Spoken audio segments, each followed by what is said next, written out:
और पिटेगा उसकी गाड़ी भी वो पिटेगा अलग से।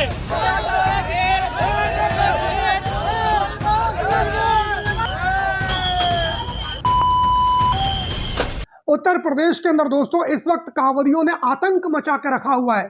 जहां देखो वहां से कांवरियों के आतंक की खबरें हम सभी लोगों को सुनने को मिल रही हैं। कहीं कांवरियों के द्वारा स्कूल बस के ऊपर हमला कर दिया जाता है जिसमें सारे हिंदुओं के बच्चे बैठे होते हैं। उस स्कूल बस के ऊपर कांवरियों के द्वारा हमला कर दिया जाता है, उसके शीशे तोड़ दिए जाते हैं। सोचिए दोस्तों, उस स्कूल बस के अंदर आपके और हमारे बच्चे बैठे हों तो हम लोगों के ऊपर क्या बीतेगी। लेकिन इन कांवरियों को यह बात समझ में नहीं आती है। बीते दिनों आप सभी लोगों ने देखा किस तरीके से कांवरियों ने हिंदू जो चश्मे की दुकान लगाए बैठा था उसकी दुकान को इन कांवरियों ने तोड़ दिया। सरकारी जो अधिकारी की गाड़ी होती है, टाटा सूमो थी, उसको इन कांवरियों के द्वारा तोड़ दिया गया। हिंदू अपनी गाड़ी चलाकर जा रहा था, उसकी गाड़ी जरा सी कांवरियों से टच हो गई, उसकी गाड़ी के अंदर तोड़फोड़ करने का काम किया। एक महिला स्कूटी से जा रही थी, उसकी स्कूटी इन कांवरियों से टच हो गई। हिंदू समाज की महिला थी, उस हिंदू समाज की महिला के बाल पकड़कर इन कांवरियों ने जमीन पर घसीट घसीट कर उसको बुरी तरीके से मारने का काम किया। ऐसी तमाम खबरें हम सभी लोगों को रोज कांवरियों की सुनने को मिल रही हैं। कल ही की घटना है उत्तर प्रदेश के मिर्जापुर जिले के अंदर।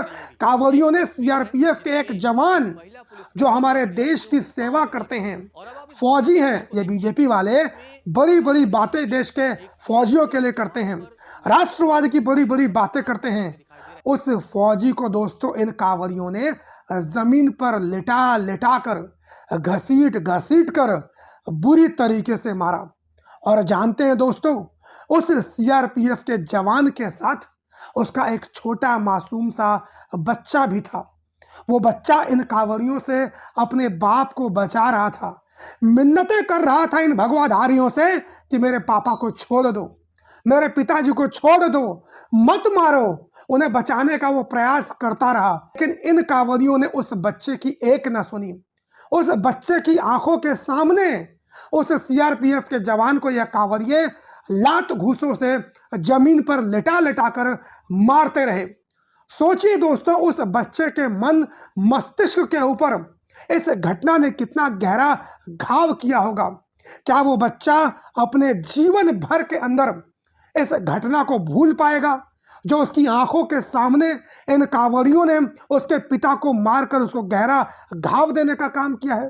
क्या उस बच्चे के अंदर इन कांवरियों के प्रति नफरत का भाव पैदा नहीं होगा? और पूरे उत्तर प्रदेश के अंदर जो कांवरिये आतंक मचाने का काम कर रहे हैं, जिन हिंदुओं की इन लोगों ने पिटाई करने का काम किया है, जिन हिंदुओं की दुकान तोड़ने का काम किया है, जिन हिंदुओं की बसों पर हमला किया, आखिर वो हिंदू कभी इन लोगों को माफ कर पाएंगे? और क्या वो हिंदू कभी कांवरियों का सम्मान कर पाएंगे? जाहिर सी बात है दोस्तों, जो कांवरियों के द्वारा उत्तर प्रदेश के अंदर आतंक मचाया जा रहा है, ये ना सिर्फ हिंदू समाज के ऊपर धब्बा है, हिंदू धर्म के ऊपर कलंक है, बल्कि सनातन धर्म को पूरे देश भर के अंदर, पूरी दुनिया भर के अंदर बदनाम करने का काम कर रहे हैं। लेकिन दोस्तों, ये सब कुछ हो क्यों रहा है? ये सब कुछ इसलिए हो रहा है क्योंकि उत्तर प्रदेश के अंदर जो मुख्यमंत्री हैं वो खुद ऐसी मानसिकता के हैं। वो खुद चाहते हैं कि उत्तर प्रदेश के अंदर कांवरियों के द्वारा ये सारी घटनाएं हों, जिससे कि उत्तर प्रदेश का माहौल सांप्रदायिक बनाया जा सके, जिससे उत्तर प्रदेश के अंदर हिंदू मुसलमान की पॉलिटिक्स की जा सके, जिसके जरिए 2027 आने वाले चुनाव की नींव रखी जा सके, उसकी पिच तैयार की जा सके। इसलिए उत्तर प्रदेश के अंदर कहीं कांवरियों के द्वारा लोगों को मारा जाता है, कई ढाबों में घुसकर यह जांच की जाती है कि ढाबे वाला हिंदू है कि मुसलमान है, प्याज वाला खाना उसने बनाया है या फिर उसने मटन बनाया या चिकन बनाया है। यह सारी जांच पड़ताल इन कांवरियों के द्वारा की जा रही है। एक हिंदू महिला थी जो ढाबा चला रही थी, उसके ढाबे, उसके खाने के अंदर प्याज कांवरियों ने देख ली, जिसके बाद उस महिला के जो ढाबा था उसके अंदर कांवरियों ने तोड़-फोड़ करने का काम किया। वो महिला हाथ जोड़ती रही, वो महिला मिन्नतें करती रही, माफी मांगती रही, लेकिन उसके ढाबे को कांवरियों ने तोड़ दिया। उसके ढाबे के अंदर काम करने वाले एक कर्मचारी को कांवड़ियों ने इतना मारा कि उसका हाथ फ्रैक्चर हो गया। यह काम उत्तर प्रदेश के कांवड़िए कर रहे हैं। लेकिन जब इसके ऊपर कोई सवाल पूछता है, इनकी आलोचना करता है और प्रदेश की सरकार से निवेदन करता है कि उनके ऊपर कार्रवाई कीजिए, तो उत्तर प्रदेश के मुख्यमंत्री भाषण देते हुए कहते हैं और इस पूरे घटनाक्रम की तुलना मुसलमानों के द्वारा किए गए मुहर्रम और ताजिए से करते हैं। वो कहते हैं कि ताजिए के बारे में कोई सवाल नहीं पूछता है, लेकिन कांवरियों के द्वारा अगर कोई छिटपुट घटनाएं हो जाती हैं तो उनको उपद्रवी कहा जा रहा है, उनको आतंकवादी कहा जा रहा है। हालांकि दोस्तों, किसी ने भी कांवरियों को आतंकवादी नहीं कहा है। हाँ, इन्हें गुंडा जरूर कहा है, इन्हें उपद्रवी जरूर कहा है। मैं आप सभी लोगों से पूछना चाहता हूं कि जो हरकतें कांवरियों के द्वारा की जा रही है, इनको आप लोग क्या कहेंगे? क्या इन्हें गुंडा नहीं कहा जाए? क्या इन्हें उपद्रवी नहीं कहा जाए? क्या इनकी आरती उतारी जाए? हालांकि उत्तर प्रदेश की सरकार और पुलिस प्रशासन इन कांवरियों की आरती उतार रही है। यही उत्तर प्रदेश की पुलिस प्रशासन है जो इन कांवरियों के ऊपर फूल बरसाने का काम करती है। हेलीकॉप्टर से फूल बरसाती उत्तर प्रदेश की पुलिस। और अभी एक वीडियो सोशल मीडिया के ऊपर वायरल हुई थी, जिसमें उत्तर प्रदेश की एक पुलिस अधिकारी, सीओ रैंक की अधिकारी, वो कांवरियों के पैर दबाती हुई नजर आ रही है। यह काम उत्तर प्रदेश के पुलिस अधिकारी कर रहे हैं। क्या यह जिम्मेदारी होती है पुलिस की कि वो कांवरियों के पैर दबाए?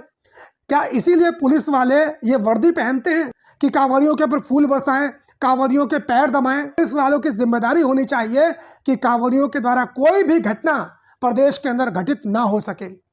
लेकिन पुलिस वाले, ना प्रशासन, ना उत्तर प्रदेश की योगी सरकार, कोई भी अपनी जिम्मेदारी नहीं निभा रहा है और जानबूझकर इन कांवरियों को ऐसी हरकत करने की इजाजत दी जा रही है। दोस्तों, मैं आप लोगों को बता दूं कि बिहार के अंदर भी इसी तरीके की कांवड़ यात्रा निकाली जाती है। जो बाबा धाम लोग जाते हैं, देवघर जाते हैं, 100 किलोमीटर की कुल यात्रा होती है। लेकिन आज तक उस यात्रा के दौरान एक भी हिंसा की खबरें देखने को नहीं मिली हैं। वहां पर भी तो कांवरिये हैं, वो भी तो शिव के भक्त हैं। आखिर वो हिंसा क्यों नहीं कर रहे हैं? आखिर वो किसी की पिटाई क्यों नहीं कर रहे हैं? उनके कांवड़ में भी तो किसी की गाड़ी टच हो जाती होगी, उनके कांवड़ में भी तो किसी की स्कूटी टच हो जाती होगी, उनके खाने में भी तो कोई प्याज की मिलावट कर देता होगा। वो भी ऐसे ढाबों में चले जाते होंगे जहां पर मांस बिकता होगा। लेकिन वहां पर कांवड़ियों ने आज तक कोई भी हिंसा करने का काम नहीं किया है। आखिर उत्तर प्रदेश के ही कांवड़ियों के द्वारा ये सारी घटनाएं क्यों की जा रही हैं? क्योंकि यहां पर इन सारे कांवड़ियों को उत्तर प्रदेश की योगी आदित्यनाथ की सरकार संरक्षण देने का काम कर रही है। और इन सब लोगों को मालूम है कि हम लोग कुछ भी कर लेंगे, हमारे ऊपर कोई कठोर कार्रवाई नहीं की जाएगी, हमारे घरों के ऊपर बुलडोजर नहीं चलाया जाएगा। जब मुख्यमंत्री खुद भगवाधारी हो और मुख्यमंत्री खुद मुहर्रम में जो जुलूस निकलता है, वहां पर यदि कोई घटना घटित हो जाती है तो उसके बारे में कहते हैं कि ये लातों के भूत हैं, बातों से नहीं मानेंगे, इनके ऊपर डंडे बरसाओ, इनको इतना मारो कि लोग ठीक हो जाएं। लेकिन वहीं उत्तर प्रदेश के अंदर कांवड़ यात्रा के दौरान हिंसा हो जाती है तो योगी आदित्यनाथ को बड़ा बुरा लगता है। उनको कोई उपद्रवी कह देता है तो बड़ा बुरा लगता है। और आतंकवादी कहने की तो आप सोच भी मत लीजिएगा, नहीं तो ये लोग आपको जेल की सलाखों के पीछे डाल देंगे। अभी कुछ ही दिनों पहले एक टीचर थे जो खुद एबीवीपी से आते थे, उन्होंने कांवड़ के ऊपर एक छोटी सी कविता कह दी। उन्होंने कह दिया अपने बच्चों से कि भैया कांवड़ लेके मत जाना, शिक्षा का दीप जलाना। बस इतना सा कहना था कि हिंदुओं की भावनाएं आहत हो गई और उन्होंने उस टीचर के ऊपर एफआईआर दर्ज कर ली और पूरे मीडिया चैनल के ऊपर इस खबर को इस तरीके से दिखाया गया जैसे कि उस टीचर ने हिंदू धर्म का ना जाने कितना बड़ा अपमान कर दिया हो। उस टीचर की लगातार गोदी मीडिया चैनल के द्वारा आलोचना की गई, उसको सख्त से सख्त सजा मिले इसकी पैरवी की गई। लेकिन किसी भी मीडिया चैनल के द्वारा इन कांवरियों के ऊपर सख्त कार्रवाई हो, इन कांवरियों के ऊपर बुलडोजर चढ़े, इनके बारे में कोई चर्चा नहीं हुई, इनके बारे में कोई बात नहीं की गई। यह है उत्तर प्रदेश की योगी आदित्यनाथ की सरकार, यह है उत्तर प्रदेश का पुलिस प्रशासन, यह है उत्तर प्रदेश की कानून व्यवस्था। आप सभी लोगों का क्या कहना है, कमेंट करके अपनी राय जरूर दीजिए। चैनल पर नए हो तो सब्सक्राइब कर लीजिए। फेसबुक, ट्विटर, इंस्टाग्राम, यहाँ पर मेरी आईडी आप सभी को मिल जाएगी। मुलाकात करता हूँ किसी और वीडियो में, तब तक के लिए बहुत बहुत धन्यवाद। जय हिंद।